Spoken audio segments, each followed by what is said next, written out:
السلام علیکم ورحمۃ اللہ وبرکاتہ۔ الحمد للہ وسلام علی عباده الذین اصطفى، اللهم صل وسلم علی نبینا محمد صلی اللہ علیہ وسلم، اما بعد، اعوذ باللہ السمیع العلیم من الشیطان الرجیم من ہمزہ ونفسہ ونفخہ۔ یوصیکم اللہ فی اولادکم للذکر مثل حظ الانثیین،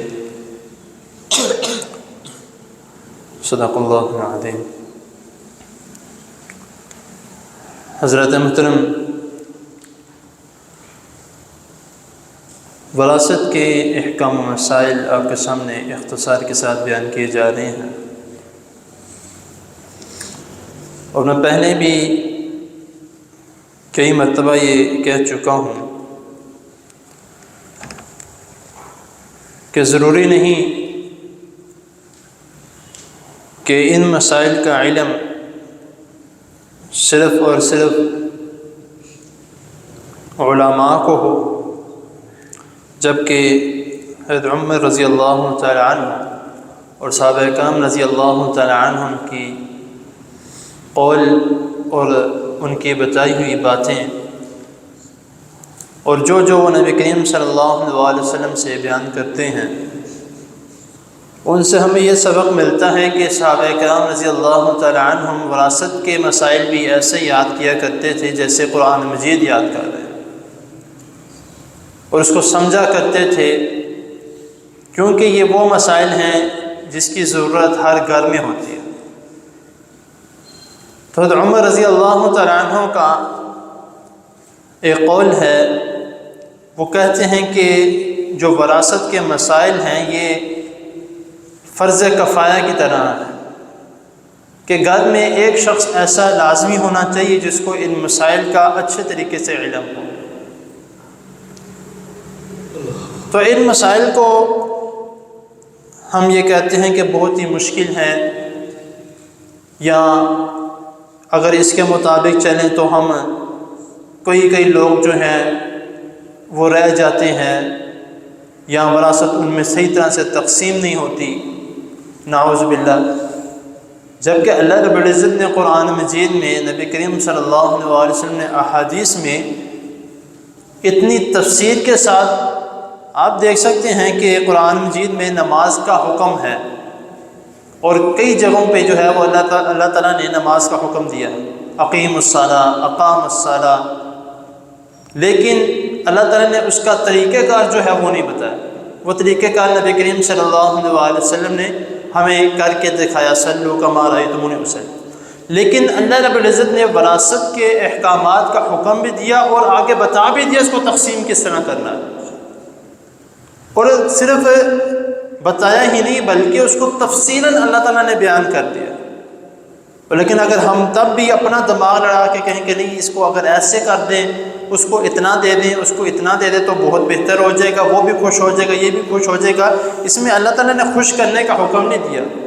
جو طریقہ کار اللہ تعالیٰ نے بتایا اس کے مطابق ہم نے عمل کرنا ہے، اور باقاعدہ نبی کریم صلی اللہ علیہ وسلم نے حکم دیا ہے کہ حصے داروں کو ان کا مکمل حصہ دو، جن کا وراثت میں مکمل حصہ بنتا ہے، جس طریقے سے بنتا ہے اس طریقے سے ان کو حصہ دو۔ کسی کا حصہ مال لینا، کسی کا حق مال لینا کہ کوئی بات نہیں،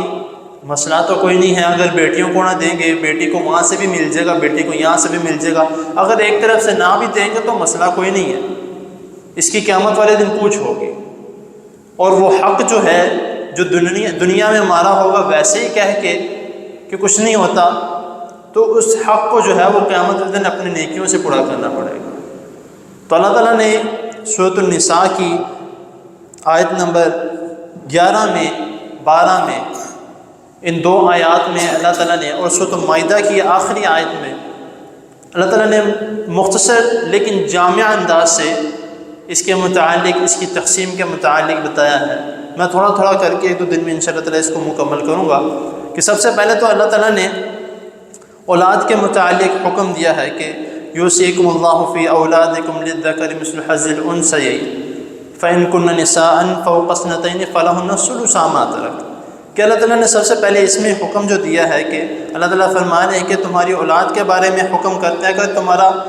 ایک لڑکے کا حصہ 2 لڑکیوں کے برابر، یعنی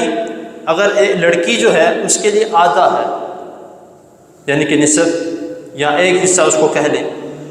تو لیکن لڑکوں کے لیے 2 لڑکیوں کے برابر، اگر لڑکی کے لیے ایک حصہ ہے تو لڑکے کے لیے 2 حصے ہیں۔ اور اسی طرح جو ہے جو گواہی کے متعلق بھی آتا ہے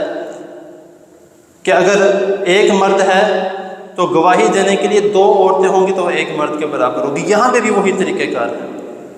کہ ایک لڑکے کا حصہ 2 لڑکیوں کے برابر ہے۔ تو اس کے بعد جو ہے، اور اگر صرف لڑکیاں ہی ہوں اور 2 سے زیادہ ہوں تو انہیں مال میں متروکہ 2/3 حصہ ملے گا۔ جو اللہ تعالیٰ نے اس کے متعلق، اب صرف بیٹیاں ہیں تو اللہ تعالیٰ نے اس کے متعلق بھی بتا دی کہ اس کا کیا کرنا ہے، اگر بیٹے بیٹیاں ہیں تو اللہ تعالیٰ نے اس کے متعلق بھی بتا دی کہ ان کا کیا کرنا ہے۔ اب یہ یہاں پہ جو ہے متروکہ کا 2/3 حصہ، یعنی کہ جو ترک کر شدہ ہے، جو شخص فوت ہو گیا ہے، جو اپنا ترکہ چھوڑ چکا ہے، اس میں جو اگر بیٹیاں ہیں، بیٹا کوئی نہیں ہے تو بیٹیوں کے لیے مال کا 2/3 حصہ ہے۔ اب آگے اس کے متعلق اگر ایک ہی لڑکی ہو تو اس کے لیے آدھا ہے، سارا مال اس کا آدھا ہے۔ اب یہاں پر کہتے ہیں کہ جو ہے وہ مال کو تقسیم کیا کس طرح جائے، یا جتنا مال ہے اس کو بھی کس طرح لے کے کیا جائے، وہ طریقہ کار ہم ہر چیز کا علم ہے، لیکن جب ڈنڈی مارنے پہ آتے ہیں تو پھر ہمیں چونکہ چنانچہ کیسے کس طرح اس طرح کے الفاظ پھر ہمارے ذہن میں آتے ہیں، کیونکہ اللہ تعالیٰ نے تو صاف طور پہ سارا ذکر کیا ہے، یہاں پہ بیٹوں کا بھی ذکر کر دیا، بیٹیوں کا بھی ذکر کر دیا۔ اب آگے آ جاتا ہے کہ میت کے ماں باپ اگر زندہ ہے، بیٹا فوت ہو گیا، ظاہر سی بات ہے اس نے بھی تو اپنی جائیداد بنائی ہے، اس نے بھی اپنا سارا کچھ جو ہے وہ کیا ہے، اور آگے کہ میت کا ماں باپ اس کے زندہ ہیں تو ان کے لیے جو اس کا چھوڑا ہوا مال ہے اس کے لیے سدس ہے، یعنی کہ چھٹا حصہ۔ میں ترجمہ پڑھی جا رہا ہوں، عربی جو ہے وہ اس میں عربی میں جو ہے وہ چھٹا حصہ کہتے ہیں سدس کو، چھٹا حصہ۔ تو اس میں اللہ رب العزت نے جو ہے وہ ماں باپ کے حصے کے متعلق بھی، جس طرح میں نے آپ کو پیچھے بتایا کہ 3 قسم کے لوگ ہیں۔ نمبر 1 اصحاب الفرائض، جو وراثت کے اصل معنوں میں حقدار ہیں۔ دوسرا میں نے بتایا تھا آپ کو عصبات، تیسرا میں نے آپ کو بتایا تھا ذوی الارحام، 3 بتائے تھے۔ ادھر جو ہے اصحاب الفرائض کا ذکر ہے کہ اصحاب الفرائض میں جو موجود ہیں، تو میت کے اگر ماں باپ زندہ ہیں تو ان کے لیے چھٹا حصہ ہے۔ آگے اس کے پھر آگے اللہ تعالیٰ نے جو ہے کہ اگر اس میت کی اولاد ہو، ماں باپ بھی ہیں اور اولاد بھی ہے، اور اگر اولاد نہ ہو، اگر اولاد ہے تو ماں باپ کے لیے جو ہے وہ سدس چھٹا حصہ ہے، اگر اولاد نہیں ہے اور ماں باپ وارث ہوتے ہیں تو ماں باپ کے لیے تیسرا حصہ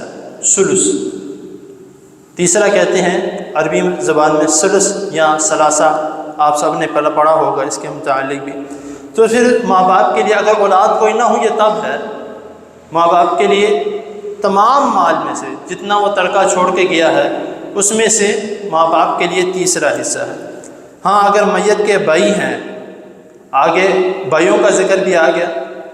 کہ اگر اس کے بھائی ہیں تو پھر ماں باپ کے لیے دوبارہ چھٹا حصہ ہے۔ یہاں پہ جو ہے وہ اللہ رب العزت نے ہر ایک چیز کا اور اللہ تعالیٰ نے ہر ایک رشتے کا جو ہے وہ مکمل خیال رکھا ہے کہ کسی بھی قسم کی اور میت کے رشتہ داروں میں سے کسی کے ساتھ بھی کسی قسم کی کوئی زیادتی نہ ہو، آپس میں لڑائی جھگڑا نہ ہو، لیکن ہم پھر بھی اس کو اتنا دے دیا، مجھے اتنا آ گیا، اس کی قیمت اتنی ہے، اس کی فلاں کی جگہ کی قیمت اتنی ہے، اس کو دنیا میں بھی اتنا ملا تھا، اس کو زندگی میں والدین اتنا کر گئے، بھائی نے اتنا کر دیا، بھائی نے وہ کر دیا، تو وہ صلاح بھی اس سے لو۔ پھر اس طرح جو اللہ رب العزت نے جس طریقے کے متعلق بتایا ہے اس کا ہمیں خیال کرنا چاہیے۔ زندگی میں اس نے ہو سکتا زیادہ کام کیا ہو جس کی وجہ سے والدین نے اس کو اتنا زیادہ دیا ہو،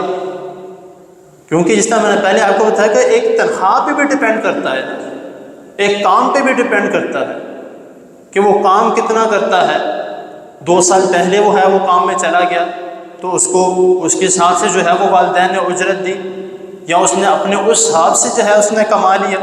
تو ان طریقہ کار جو ہے وہ ہمیں اس صاحب کو سمجھنا چاہیے. تو باقی انشاءاللہ تعالیٰ آگے جو ہے وہ انشاءاللہ اگلی نشست میں بتایا جائے گا. تو اللہ تعالیٰ کی حضور دعا ہے اللہ تعالیٰ ہمیں صحیح دین کو سمجھنے کی اور صحیح طریقے سے جو ہے وہ ہمیں ہر کام کو سر انجام دینے کی اللہ تعالیٰ ہمیں توفیق عطا فرمائے. جزاکم اللہ.